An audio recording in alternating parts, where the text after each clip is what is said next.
이렇게 한번 인사하시면서 오늘 말씀 시작하시겠습니다. 옆에 있는 분들에게 주가 쓰시겠답니다. 이렇게 한번 인사하시겠습니다. 시작. 네. 주가 쓰시겠답니다. 주님이 쓰시겠다는데 어떡하겠습니까? 드려야죠. 오늘은 교회 절기상으로 종료주일로 우리가 함께 예배를 드리게 됩니다. 예수님께서는 이 땅에 하나님의 놀라운 계획을 이루어내시기 위해 이 땅으로 보냄받으신 바로 우리 예수님, 3년 동안 철저하게 하나님 아버지의 뜻을 이루셨고요, 이제는 그 마지막 절정의 순간이다라고 할 수 있는 그 십자가 사건을 바로 코앞에 두고 있는 상황입니다. 이 마지막 사명을 감당하기 위해 이제 예수님께서는 예루살렘으로 들어가시게 되는데, 바로 그 예루살렘 성으로 입성하시는 예수님을 기념하기 위해서 우리는 종료주일을 하나님 앞에 드리게 됩니다. 따라서 종료주일이라고 하는 것은 예수님께서 예루살렘 성 안으로 들어가시게 되면서 본격적으로 경험하게 되는 바로 그 예수님의 고난을 알리는 의미가 있을 뿐만 아니라 그 고난 주간의 시작을 우리에게 알려주는 첫날이 바로 종료주일이기도 합니다. 그래서 종료주일은 고난주간의 어떻게 보면 서막이다라고 볼 수 있을 것입니다. 종료주일에 대한 이 본문은 마태, 마가, 누가, 요한복음 4개의 복음서에 다 기록이 되어 있습니다. 그만큼 굉장히 중요한 내용이다라고 생각해 볼 수 있는데요, 그 4개의 본문 가운데 오늘 제가 본문으로 선택한 것은 마가복음에 있는 말씀입니다. 이유는 4개의 복음서 중에 마가복음이 제일 먼저 기록되어졌기 때문입니다. 하루는 예수님께서 예루살렘 성에 입성하시기 전에 잠시 들린 곳이 있었습니다. 오늘 성경에는 벳바게와 베다니라고 하는 동네를 우리에게 소개합니다. 벳바게라고 하는 이 동네의 뜻은 무화과 나무가 많은 동네라고 하는 뜻을 갖고 있고요, 그리고 우리의 귀에 굉장히 익숙하게 알려져 있는 베다니라고 하는 동네는 가난한 자들의 동네라고 하는 뜻을 가지고 있습니다.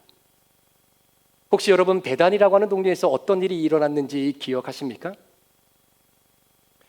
요한복음 11장에 보면 예수님이 그렇게 사랑했던 절친인 나사로의 죽음의 이야기가 기록되어 있습니다. 나사로가 병들어 죽게 되었다라고 하는 소식을 들었을 때 예수님께서는 그 소식을 들었던 그 현장에서 바로 베다니로 이동하지 아니하시고 이틀 동안 그곳에 더 스테이하시고 난 이후에 베다니 동네로 이동을 하시게 되죠. 그런데 이미 나사로는 죽은 지 나흘이나 지나서 시신이 부패하여 썩은 내가 날 정도의 상황이 벌어지게 된 겁니다. 그때 예수님께서 베다니에 나사로를 안치해 놓았던 그 돌무덤 앞에 하늘을 우러러보시며 뜨거운 눈물을 흘리며 하나님 앞에 기도하시죠. 그리고 나서 나사로를 향해 이렇게 외칩니다. 나사로야, 나와라, 나와라. 그런데 거짓말처럼 무덤 속에 칭칭 감겨져 있었던 그 나사로가 그 붕대를 풀고 걸어 나오는 이 광경을 주변에 있는 사람들이 볼 때 여러분 얼마나 놀랐을까요? 물론 예수님이라고 하는 분 자체가 병든 자도 치유하시고 또 귀신 들린 자를 쫓아내 주셔서 회복시켰다라고 하는 이야기를 사람들의 입을 통해서 이렇게 주워 듣기는 했지만 자신의 눈으로 직접, 그것도 죽은 자가 그 모든 것들을 풀어내고 걸어 나온다라고 하는 이 모습을 보면서 사람들은 예수 그리스도에 대한 인식이 달라지기 시작하는 겁니다. 물론 이 사건이 있기 전에도 예수님에 대한 인기는 높았지만 구체적으로 나사로의 죽음을 부활의 능력으로 보여주시고 난 이후에 예수님의 인기의 곡선은 하늘 무서운 줄 모르고 상승 곡선을 달려가기 시작하는 것이죠. 그 모습을 바라봤던 사람들은 예수에 대한 인식이 달라집니다. 그럼 어떤 인식을 가지고 예수님을 쫓아갔을까요? 야, 저분 따라가면 이 모든 인생이 풀리겠구나. 야, 저분이 진짜 우리 이스라엘의 왕이 되시면 우리는 더 이상 걱정할 것이 없겠구나 라고 하는 생각이 이들 가운데 왜 안 들었겠습니까? 나사로를 살리신 이 사건으로 인해 예수님의 인기는 물론 이전에도 높았지만 이제는 더더욱 하늘 무서운 줄 모르고 상승곡선을 달리기 시작하는 그 배경 속에서 사람들은 생각할 때 많은 분들은 벳바게와 베다니를 떠나는 그 시점부터 나귀 새끼를 타고 예루살렘 성까지 들어가셨다라고 생각하는 분들이 많이 있지만 사실은 그렇지 않습니다. 예수님께서 오히려 예루살렘 성에 거의 다다랐을 때 약 2에서 3km 정도의 거리를 남겨놓고 제자들에게 맞은편으로 가서 결국은 나귀 새끼를 풀어오라고 말씀하고 있는 것이죠. 따라서 벳바게와 베다니를 떠나서 예수님께서 나귀 새끼를 타는 그 중간까지는 예수님과 제자들과 수많은 사람들이 걸어서 예루살렘을 향해 여행을 하고 있었던 기간이었습니다. 그 여행 기간 가운데 우리가 잘 알고 있는 소경 바디메오의 눈을 뜨게 해주셨던 사건, 그리고 누가복음 19장에 기록되어 있는 세리장 삭개오의 집을 찾아가 그에게 구원을 허락하셨던 이 놀라운 사건이 그 여행 여정 가운데 있었던 사건들이죠. 자, 그때의 상황을 잠시 우리가 머릿속으로 한번 그려보면요, 예수님을 맨 선두로 제자들과 많은 사람들이 예수님을 따릅니다. 자, 그런데 그 예수님을 따르는 사람들끼리 여러분 예수님에 대해서 이런 얘기를 나누지 않았을까요? 이봐, 당신은 왜 예수를 따르지? 저 예수를 따르면 무엇을 얻을 것인가에 대한 당신의 기대감이 무엇인가? 나는 이런 기대감을 갖고 예수를 따른다네. 당신은 무엇인데? 뭐 이런 이야기를 서로 나누지 않았겠어요? 그러니까 그때의 상황을 머리로 한번 그려보면 많은 사람들은 현재 예수님의 얼굴이 아니라, 예수님의 앞모습이 아니라 예수님의 뒷모습을 바라보면서 예수님을 따라가고 있는 상황입니다. 그 예수님의 뒷모습을 보며 따라가고 있는 그때 당시의 사람들의 감정과 마음 상태가 어떠했는지를 마가복음 10장 32절이 우리에게 이렇게 고백합니다. 예루살렘으로 올라가는 길에 예수께서 그들 앞에 서서 가시는데 그들이 놀라고 따르는 자들은 두려워하더라. 이에 다시 12제자를 데리시고 자기가 당할 일을 말씀하여 이르시되. 여러분, 우리는 보통 사람들의 얼굴이나 그 사람의 앞모습을 보면서 두려워하는 감정을 때론 느낄 때가 많습니다. 예를 들어서 어느 한 사람의 얼굴과 인상을 보고 아우, 인상이 너무 험상궂고 범죄자처럼 생겨서 무서워요. 아우, 저 사람 눈이 너무나 매처럼 날카롭게 보여요. 이것은 그 사람의 뒷모습을 보면 모릅니다. 앞모습을 봐야 되는 겁니다. 그런데 지금 예수님을 따라가는 수많은 사람들은 예수님의 앞모습이 아닌 예수님의 뒷모습을 보며 놀라고 두려워하고 있다라고 성경이 기록하고 있는 겁니다. 여러분, 누군가의 뒷모습을 볼 때 그 사람이 두렵게 느껴지고 존경함을 느낄 수 있는 사람, 앞모습보다는 오히려 뒷모습이 아름다운 사람, 어떤 사람일까요? 말씀을 묵상하면서 예수님의 뒷모습이 그 많은 사람들에게 두렵고 떨리는 마음과 존귀와 위엄을 가져다 줄 수 있었던 이유가 무엇일까? 그것은 전능하신 하나님 아버지의 소명과 사명을 붙잡고 그것을 끝까지 이루어 내시는 그 사명의 길을 걸어가는 예수님의 뒷모습이었기 때문이 아니었을까를 생각해 봅니다. 사명과 소명을 묵묵히 감당하는 그 사람의 뒷모습, 누구에게 내게 보이지 않아도, 내가 이만큼 하고 있다는 것을 굳이 설명하지 않아도, 그래서 사람들이 그 일을 누가 하고 있는지 제대로 알아주지 않아도 하나님 아버지가 나에게 주신 그 사명의 기쁨과 감사함으로 최선을 다해 감당하고 있는 그 사람의 뒷모습, 오늘 원고에는 없지만 여러분 보실 때에 가장 뒷모습이 아름다운 사람이 지금 누구겠어요? 여러분 앞에 있는 사람입니다. 그리고 우리 강은지 자매님, 이분은 뒷모습밖에 안 보여요. 앞으로 평가받는 인생이 아니라 여러분의 뒷모습으로 평가받는 인생 되시기를 축복합니다. 특히 리더의 자리에서 누군가를 이끌어 가셔야 되는 위치에 있는 분들은 더더욱 우리의 뒷모습이 아름다워야 됩니다. 여러분, 진짜 존경받는 리더는요, 그 리더 앞에서 팔로우들이 웃어주고 칭찬해주지만 순간 등을 돌리고 그 리더가 우리를 떠나려고 하는 그 순간 그 사람의 뒷공무니를 향해 손가락질하고 악한 마음을 품지 않도록 해주는 리더가 진짜 존경받는 리더가 아니겠습니까? 마치 예수님의 뒷모습처럼 그 모습을 바라보며 놀랍고 떨린 마음으로 예수님을 따라가고 있었던 그들의 모습처럼 말입니다. 사도 바울이 3차 전도 여행을 마치고 이제 밀라도라고 하는 섬에서 배를 타고 예루살렘으로 올라가기 바로 직전에 에베소 교회 장로들과 함께 서로 고별의 인사를 나누는 장면을 우리는 기억합니다. 당시에 에베소 교회 장로들은 어떻게 해서든지 사도 바울이 예루살렘으로 가지 않기를 원합니다. 가면 자기를 죽이기 위해서 줄 서 있는 사람이 너무나 많았기 때문이죠. 그러나 그러한 간절한 애국에도 부탁하고 결국 사도 바울은 뭐라고 선포하냐면 나의 달려갈 길과 주 예수께 받은 그 사명, 바로 하나님 나라의 복음을 증거하는 일에는 내가 내 생명조차도 귀한 것으로 여기지 않겠다 라고 하는 사명의 선포를 던지고 배를 타기 위해 한 걸음 한 걸음 걸어가고 있는 사도 바울의 뒷모습이 얼마나 아름다웠겠느냐라는 거예요. 나라의 부름을 받아 조국과 국민의 생명을 지키기 위해 군복무를 담당하고자 부대 안으로 들어가는 바로 그 군인들의 뒷모습. 나하고는 피 한 방울 섞이지 않은 사람들이지만 그럼에도 한 생명의 소중함을 생각하고 그 위험을 무릅쓰면서 먼 나라까지 이동하여 지진으로 인해 무너진 건물 잔해 속으로 내 생명을 담보로 한 영혼이라도 더 구해내기 위해 들어가는 그러한 구조대원들의 뒷모습. 오늘도 하루 새벽 일찍부터 일어나서 저녁 늦게까지 가정과 자녀들의 아름다운 삶을 이어나가기 위해 일터로 떠나는 남편과 아내의 뒷모습이 얼마나 아름답습니까? 사랑하는 여러분, 뒷모습이 아름다운 여러분들의 인생이 되시기를 주의 이름으로 축복합니다. 아멘. 자, 이런 위엄과 권세를 풍기시던 예수님께서 예루살렘 성에 입성을 얼마 남겨두지 않는 상황에서 좀 이해가 되지 않는 요구를 하십니다.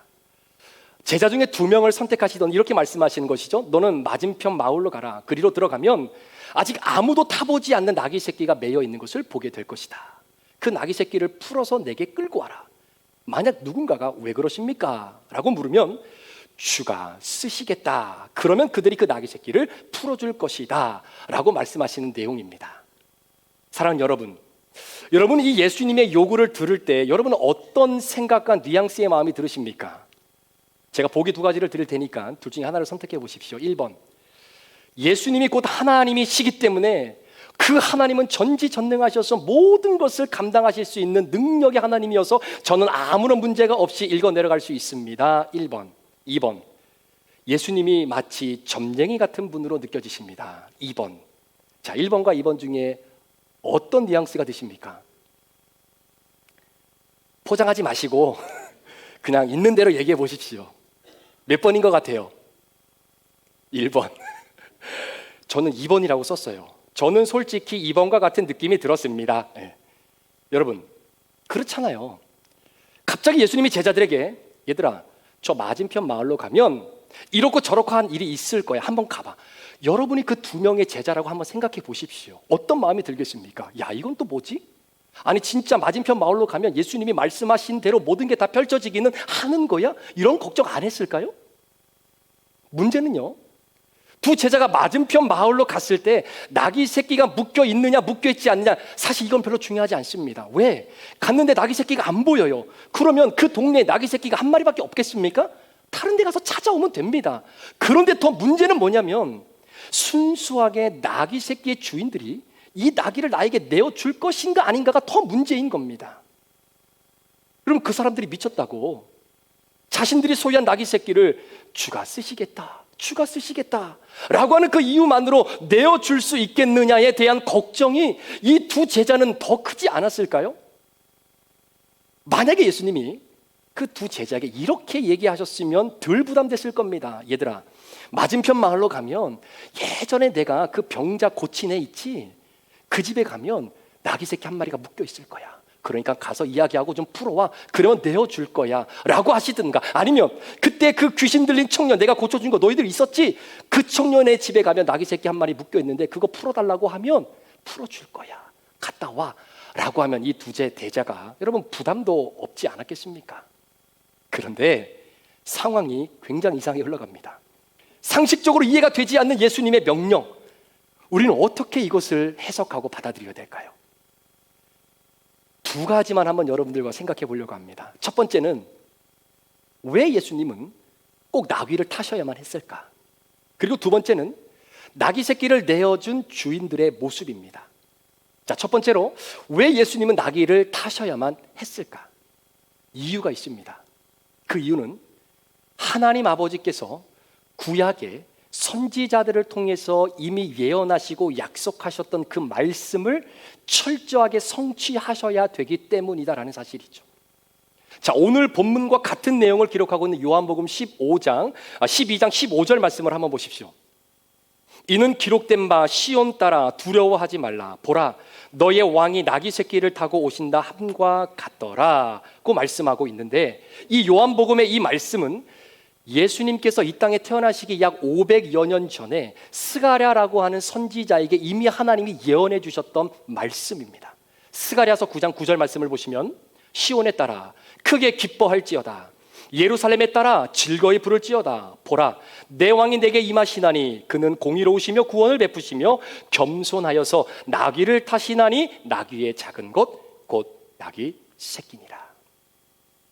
따라서 많은 무리들의 입장에서 볼 때는 예수님이 이스라엘의 회복을 위해서 싸워줄 우리의 왕으로서 예루살렘을 입성하시는데, 그래도 누가 봐도 삐까번쩍한 그 하얀 군마를 타고 멋있고 위풍당당하게 예루살렘 성 안으로 들어오셔야 이해가 되는 판국에 전혀 이해가 되지 않는 일, 보잘것없는 나귀 새끼를 타고 입성하신다는 것이 사실 사람들은 이해가 되지 않습니다.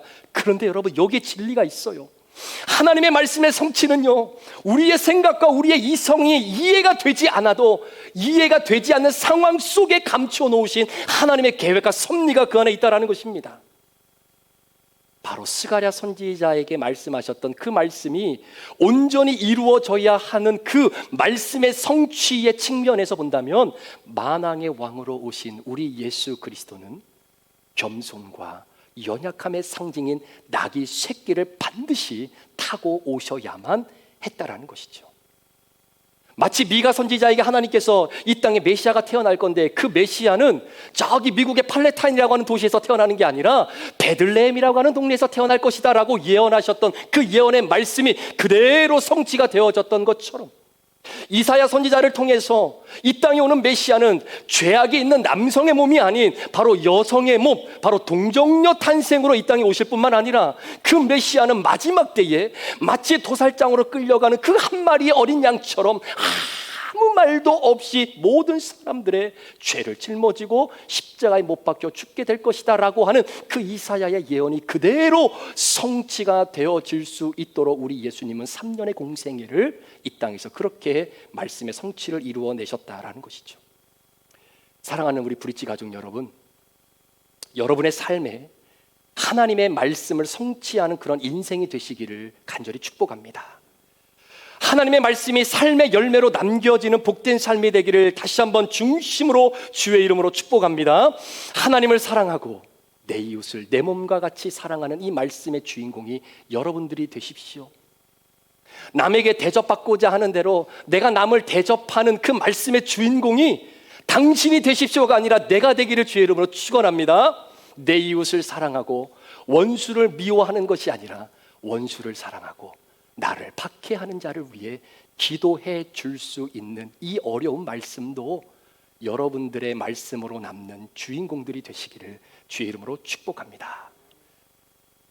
자, 두 번째로 나귀 새끼를 내어준 주인들의 모습입니다. 자, 오늘 본문 4절부터 6절까지 말씀을 한번 보십시오. 제자들이 가서 본즉 나귀 새끼가 문 앞거리에 매여 있는지라 그것을 푸니 거기 서 있는 사람 중 어떤 이들이 이르되 나귀 새끼를 풀어 무엇 하려느냐 하매 제자들이 예수께서 이르신 대로 말한데 이에 허락하는지라. 여러분, 이 맥락도 굉장히 모순적이라고 혹시 생각되지 않으십니까? 자, 흘러가는 정황상 예수님의 말씀을 듣고 맞은편 마을로 갔던 제자들 가보니까 진짜 나귀 새끼가 묶여 있는 겁니다. 자, 그러면 그 다음부터 이어지는 대화 순서가 어떻게 돼야 됩니까? 일반적으로 계십니까? 혹시 죄송하지만 이 묶여있는 나귀 새끼 주인이 누구십니까? 아, 제가 주인입니다. 아, 그러십니까? 자, 그럼 2차, 저차 해서 지금 제가 이 나귀를 좀 끌고 가야 되는데 어떻게 좀 허락 좀 해주실 수 있으시겠습니까? 뭐 이렇게 대화가 진행돼야 되는 게 맞는 것 아닙니까? 그런데 논리적 흐름과는 다르게 오늘 본문의 대화의 흐름은 정반대입니다. 제자들이 예수님의 말씀에 따라 맞은편 마을로 갔는데 진짜 나귀 새끼가 묶여 있는 겁니다. 그런데 주인이 누군지도 물어보지도 않고 대뜸 묶여있는 나귀를 풉니다. 자, 그랬더니 그 모습을 바라보고 있었던 나귀 새끼의 주인들이 제자들에게 이렇게 얘기할 수 있는 건 아닌가요? 여보시오, 지금 뭐 하는 겁니까? 아니 왜 남의 낙의 새끼를 당신들 마음대로 풀어가는 겁니까? 허락도 안 받고. 당신들 도둑입니까? 미친 사람들 아닙니까? 뭐 당연히 이렇게 나올 수 있는 것 아닙니까? 자, 그런데 여러분, 우리가 이 본문을 읽을 때 좀 이상하다라고 하는 그 안에 이 이야기의 핵심이 들어있습니다. 가만히 보니까 나귀 새끼의 주인들의 반응은 이 나귀 새끼를 풀어감에 있어서 왜 나한테 허락받지 않았습니까? 내가 주인인데 라고 하는 것에는 별로 관심이 없어요. 오히려 이 주인들이 관심 있는 것은 내게 허락받았다라기보다는 도대체 이 나귀를 어디에 쓰려고 하는 것이냐가 더 관심이 있었다는 거예요. 어디에 쓰려고? 자, 5절 말씀을 보십시오. 거기 서 있는 사람 중 어떤 이들이 이르되 나귀 새끼를 풀어 무엇 하려느냐? 무엇 하려느냐? 왜 나한테 허락받지 않았느냐? 이게 아니라 무엇 하려느냐? 하매 그랬더니 그 다음에 예수님께서 말씀하신 대로 제자들이 주가 쓰시겠다. 주가 쓰시겠다. 보세요. 그때 나귀 새끼 주인들이 주가 쓰시겠다라고 하는 말을 듣자 묶여있던 나귀를 스스로 풀어 제자들에게 내어지고 있는 이 모습을 우리에게 강조하고 있는 것이 이 대화의 핵심입니다. 여러분, 여기서 우리가 한 가지 착안할 수 있는 것은 하나님은 자발적으로 내어드리는 자를 사용하신다는 거예요. 나귀 새끼 주인들이 예전에 우리 예수님과 일면식이 있었는지 없었는지 저는 잘 모르겠습니다. 그리고 그들이 예수님에 대해서 얼만큼 알고 있는지도 저도 잘은 모르겠습니다. 그런데 오늘 본문을 통해서 우리가 착안할 수 있는 한 가지는 스스로 나귀를 풀어서 제자들에게 내어주었던 그 주인들의 모습. 왜요? 주가 쓰시겠다라고 했을 때, 주가 쓰시겠다라고 했을 때 그 나귀를 풀어서 제자들에게 주었다라고 하는 것은 나귀 새끼 주인들은 예수님이 하실 일이 무엇인지를 깨닫고 있었기 때문이 아니겠습니까? 그러니까 자발적으로 자신의 것을 내어드리는 결단으로 이어지게 되는 거죠. 예수님은 바로 이 손길을 사용하셔서 주님의 일을 감당하시는 것입니다. 우리 사랑하는 브릿지 가족 여러분, 우리가 예수님의 참된 제자라고 한다면요, 우리는 들을 수 있어야 되는 겁니다. 뭘 들어야 될까요? 주가 쓰시겠다. 주가 쓰기를 원한다. 주님이 당신의 그 사랑을, 당신의 섬김을, 주님이 당신의 시간을, 주님이 당신의 탤런트를 주가 쓰시기를 원합니다 라는 것이 들려졌을 때에 내가 나를 위해서 쓰려고 모아놓았던 나의 시간, 나의 성장과 나의 능력을 키워나가기 위해서 내가 모아두었던 나의 모든 것들, 우리 가족을 위해서 모아놓았던 것, 내 주변에 있는 사람들끼리만을 위해서 모아두었던 그 꽁꽁 부어두었던 것을 주가 쓰시겠다라는 것이 들려질 때에 그 나귀의 묶음을 스스로 풀어 제자들의 손에 넘겨주었던 그 주인들의 모습이 바로 저와 여러분들의 모습이 되어야 되는 것이죠. 이것이 주님을 맞이하는 방법입니다.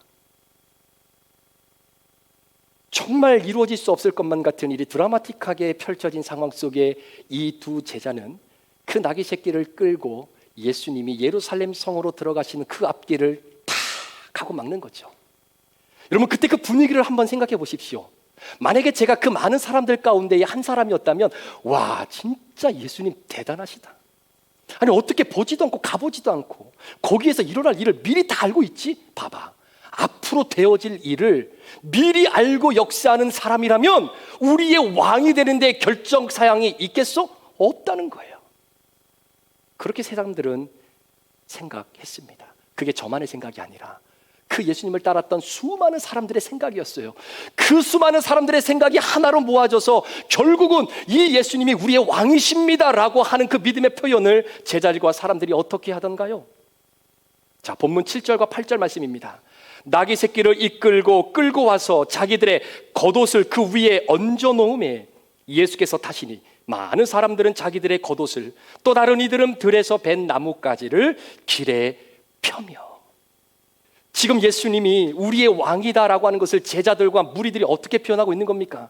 자신들의 겉옷을 벗어서 예수님이 가시는 길을 깔고 나귀 새끼 위에다가 올려놓고 예수님을 그 위에 앉히는 이 모든 과정, 사랑하는 여러분, 당시 팔레스타인의 기후상 사람들의 겉옷은 우리처럼 입고 다니는 자켓이 아니라 사막 기후의 영향을 받기 때문에 새벽에는 기온이 급 하강합니다. 따라서 이 두툼한 외투나 이 옷이 없으면 잘못하면 동살해서 죽을 수도 있는 사람입니다. 따라서 이 겉옷이 없으면 죽을 수밖에 없는 상황에서 신명기 율법에서도 가난한 사람들에게 저당을, 담보를 잡을 때 겉옷을 담보로 잡지 말라라고 이야기합니다. 설사 담보를 잡아도 저녁에는 다시 돌려주어야 되는 거죠. 왜? 그 겉옷이 없으면 그 사람은 얼어 죽을 수 있기 때문이다라는 거예요. 따라서 그렇게 그들에게 겉옷은 중요함을 강조해도 지나침이 없는 겁니다. 그런데 그 생명과도 같은 겉옷을 예수님을 위해 내가 깔아놓았다라고 하는 것은 무엇을 의미하는 것이겠는가라는 거예요. 내가 생명보다 더 귀한 것을 발견했기 때문이 아니겠습니까?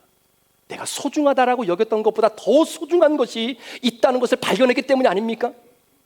마치 예수님께서 소경 바디메오를 고쳐주실 때에 다윗의 자손 예수여 나를 불쌍히 여겨주옵소서, 내 눈 좀 뜨어지게 하여 주옵소서라고 외쳤을 때 예수님은 그 외침을 외면하지 않으셨습니다.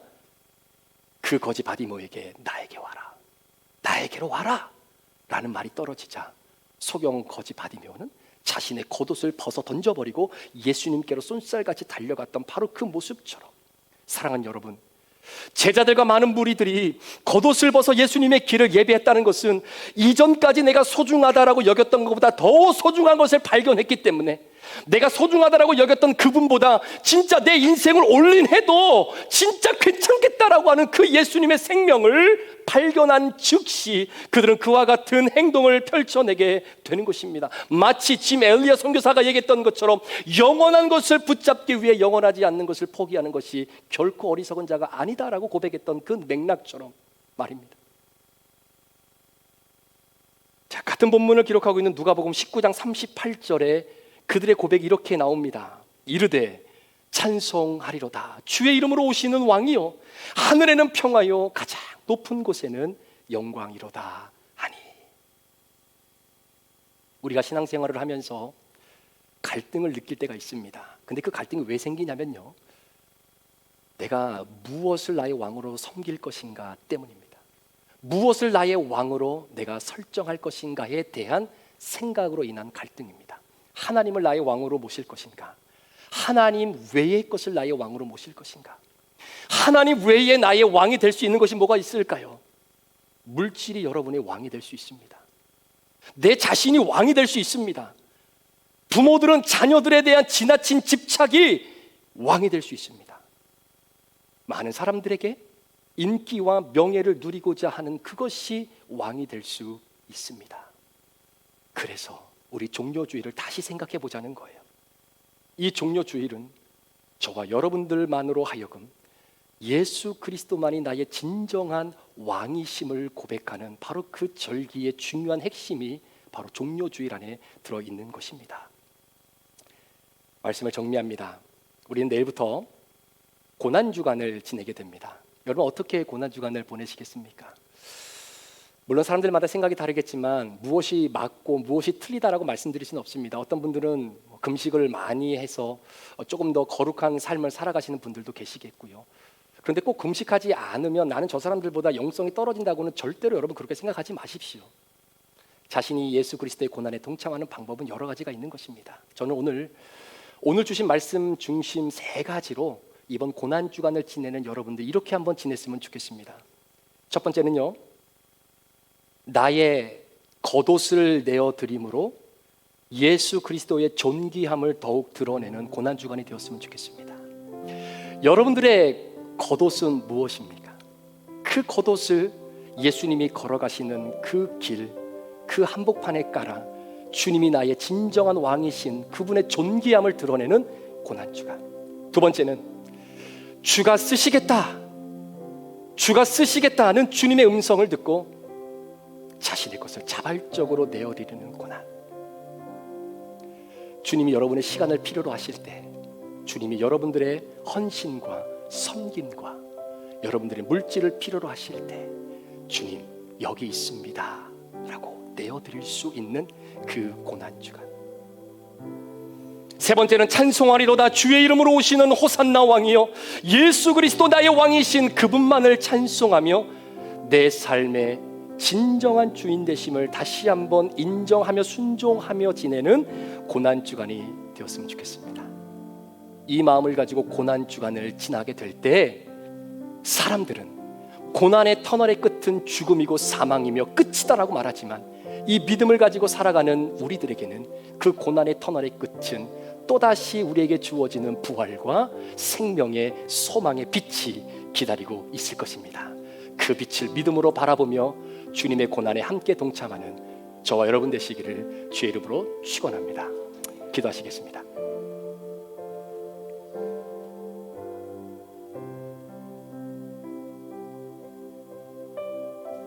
이 시간에 같이 한번 말씀을 붙잡고 기도하십니다. 하나님 아버지, 이 시간 주님께서 주신 그 놀라운 은혜가 우리 가운데에 남아있기를 원합니다. 이 시간 주신 말씀을 우리가 함께 주님 앞에 고백하며 결단하기는 이번 고난주간을 내가 어떻게 하나님 앞에서 지내야 할지를 다시 한번 결단했으면 좋겠습니다. 종료주일의 의미를 다시 한번 깨달으며 예수 그리스도의 그 고난을 주님의 존귀하심과 나의 왕되심을 드러내는 내 삶에서의 고난주간 하나님 축복해 주시기를 원합니다. 우리 그러한 마음으로 함께 기도하시면서 우리 주님 베풀어 주신 하나님 나라의 식탁에 함께 참여할 수 있도록 또한 준비하는 시간 되기를 원합니다. 기도합니다.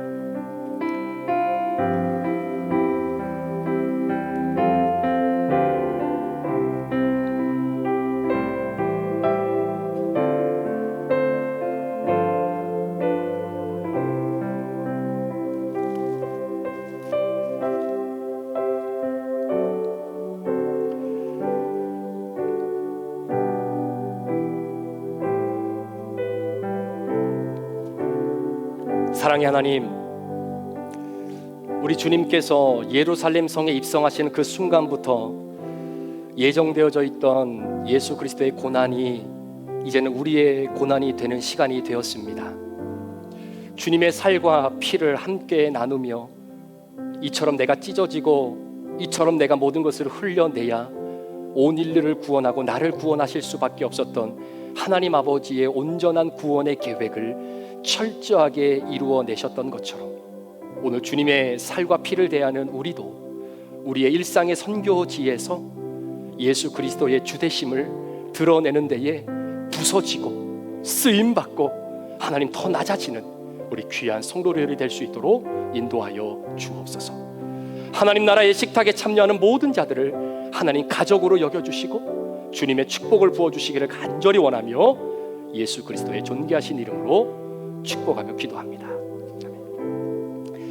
예수님께서 십자가에 못 박혀 돌아가시기 전날 밤 제자들과 함께 마지막 유월절 만찬을 나누시면서 제자들에게 떡을 떼어 나누어 주시며 말씀하셨습니다. 받아 먹으라. 이것은 내가 너를 위해 찢기는 내 몸이다. 내가 너희를 위해 온 열방을 위해 내 몸이 찢겨내어지는 것처럼 너희들도 일상의 선교지에서 예수 그리스도의 존귀함을 드러내기 위해 너희의 몸이 찢겨지고 낮아지고 부서지는 작은 제자로 살아가기를 원하는 주님의 마음. 식사를 마치고 나신 이후에 또 주님께서 잔을 들어 제자들에게 주시면서 말씀하셨습니다. 받아 마시라. 이것은 내가 너희를 위하여 흘리는 바 나의 피 곧 언약의 피니라. 내 살을 먹지 않고 내 피를 마시지 아니하는 자는 나와 아무런 상관이 없다라고 말씀해 주셨습니다. 오늘 이 시간 주님의 식탁을 함께 믿음으로 대할 때에 이번 한 주 시작되어지는 고난주간의 첫날 하나님께서 우리에게 허락해 주신 이 살과 피의 상징을 다시 한번 기억하며 오늘도 우리의 삶의 현장에서 선교사로 낮아지고 또한 부서지고 더욱더 겸손하여서 예수님의 존귀하심을 드러내는 우리 모두가 되기를 주의 이름으로 축복합니다. 이 시간 우리 뒤에 우리 집사님의 인도를 받으셔서 우리 자녀들부터 우리 같이 앞으로 나와서 같이 하나님의 식탁에 동참하도록 하겠습니다.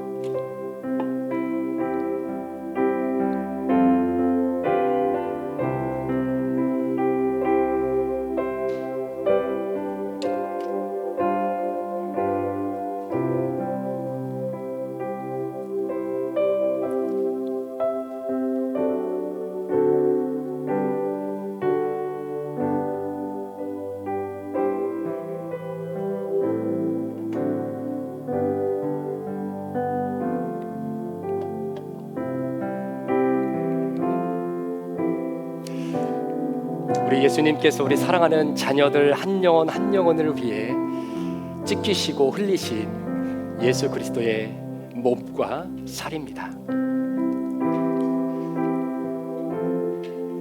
나를 위해 흘리시고 찢기신 예수님의 살과 피를 믿음으로 대할 때 여러분의 몸속에 있는 연약함들이 강건해지고 또 하나님과의 관계가 더욱더 회복되어지는 그런 축복이 있기를 원합니다.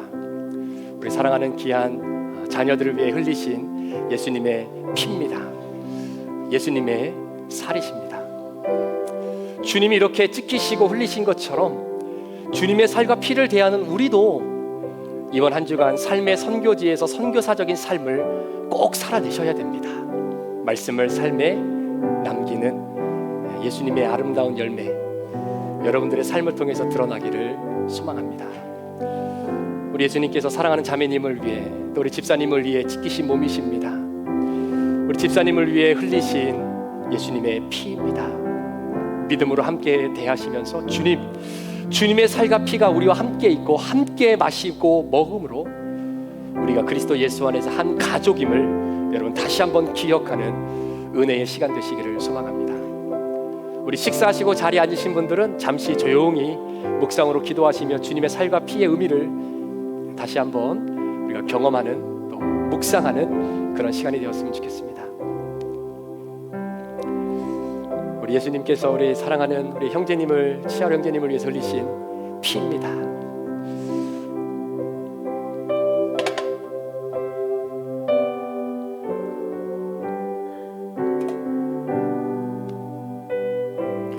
우리 예수님께서 우리 사랑하는 귀한 자매님을 위해 우리 귀한 성도님을 위해 찢기신 몸입니다.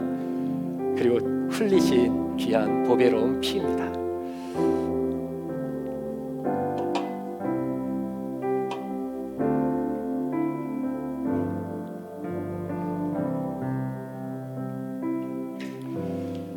주님의 살과 피를 함께 먹고 마시는 사람들은 가족입니다. 그리스도 안에서 한 가족이 되어진 우리 모두가 서로 사랑하고 존귀함을 더욱더 드러낼 수 있는 그런 아름다운 공동체가 되기를 원합니다. 주님이 찢기시고 흘리신 그 목적이 하나됨을 위해서입니다. 그리고 하나된 것을 끝까지 지켜내도록 하기 위함입니다. 그 사역에 함께 동참하는 우리 귀한 브릿지교회 모든 성도님들 되시기를 축복합니다. 우리 예수님께서 우리 권사님과 장로님과 우리 집사님을 위해 찢기신 몸입니다. 또 흘리신 피입니다.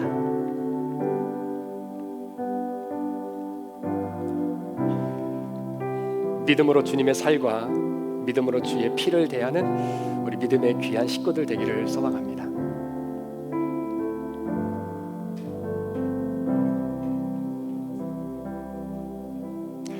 혹시 성찬을 아직 안 받으신 분 계십니까? 우리 안 받으신 분이 있으시면 한 분도 빠짐없이 우리 한 가족이니까 우리가 같이 함께 살과 피를 대했으면 좋겠습니다.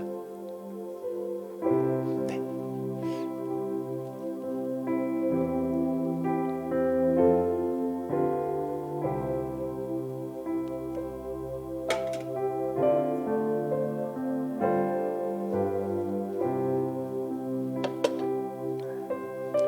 집사님을 위해 찢기신 몸입니다. 우리 장로님을 위해 찢기신 몸입니다. 우리 장로님을 찢기신 예수님의 몸입니다. 우리 집사님을 위해 찢기신 예수님의 몸입니다.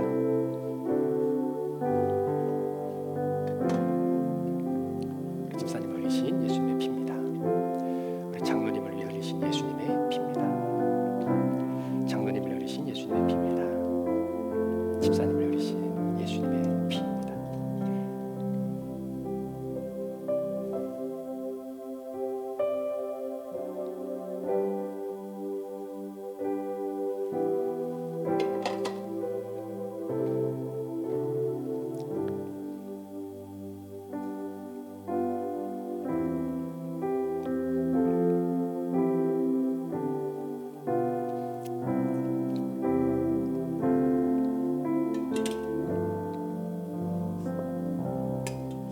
기도하시겠습니다.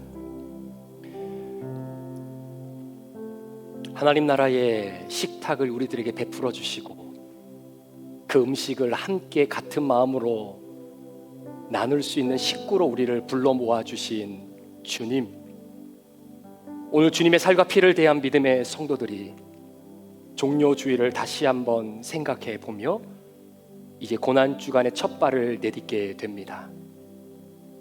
이번 한 주를 어떻게 주님 안에서 살아내야 될지, 오늘 주신 말씀 세 가지를 잘 기억하며 우리의 삶의 현장에서 예수 그리스도의 고난이 헛된 고난이 되지 않도록 우리를 통해 주님의 왕되심을 드러내 주시옵소서. 모든 영광 우리 주님 앞에 올려드립니다. 감사를 드리며 이 모든 말씀 우리 구주 예수 그리스도의 존귀하신 이름으로 축복하며 기도합니다. 아멘.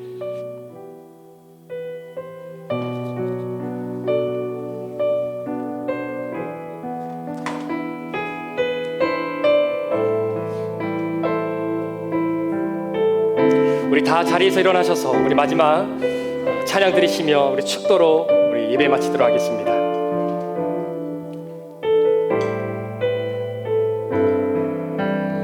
수많은 무리들은 줄지어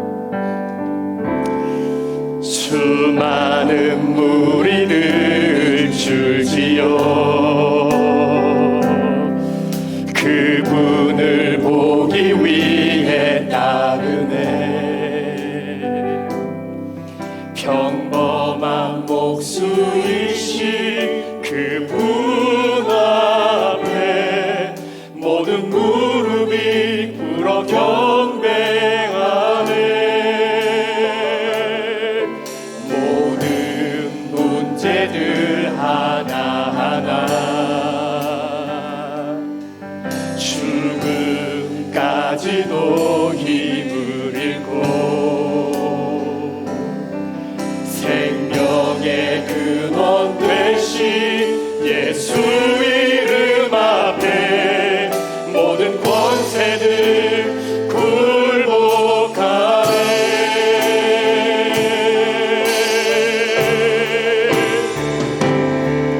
예수 이름 높이세.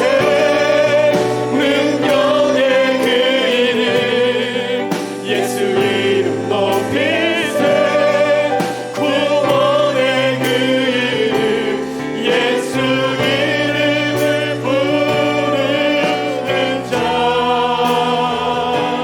예수 이름을 믿는 자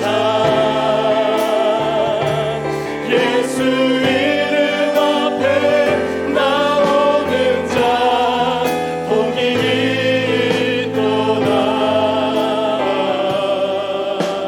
나의 계획이 실패하고 나의 계획이 실패하고 나의 소망이 끊어질 때 삶의 주관자 되시는 그분 나의 무릎을 꿇어 경배하네.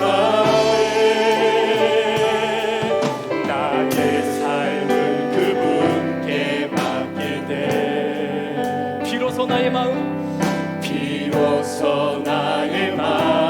평안해. 구원의 반석 되신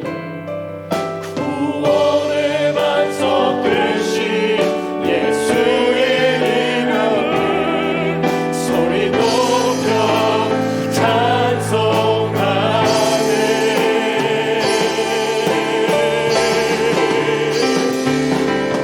예수 이름 높이세. 능력의 그 이름 예수 이름 높이세.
하나님 아버지, 오늘 예수의 이름을 부르는 자들이 복이 있고 예수의 이름을 믿고 살아가는 자들이 복된 자들임을 고백합니다. 우리에게 주어진 고난주간, 종료주일을 다시 한번 생각해보며 하나님 기뻐하실 귀한 고난주간을 걸어가기를 소망하는 우리 사랑하는 귀한 성도들을 축복하여 주옵소서. 지금은 우리 구주 예수 그리스도의 존귀하신 은혜와 우리 아버지 하나님의 무한하신 사랑하심과 성령님의 감화 감동, 충만 교통, 위로하시고 내주하심의 역사가 종료주일을 다시 한번 생각하며 호산나 다윗의 자손 예수여 찬송하리로다, 이 믿음의 고백을 끝까지 부여잡고 나아가기를 소망하며 세상으로 파송받아 나아가는 사랑하는 모든 성도들 머리머리 위에, 이들의 가정과 직장과 사업터 위에, 우리 교회 위에, 자녀들 위에, 선교사님들 위에, 태중의 생명들 위에 지금부터 영원토록 함께 계시기를 간절히 축원하옵나이다. 아멘.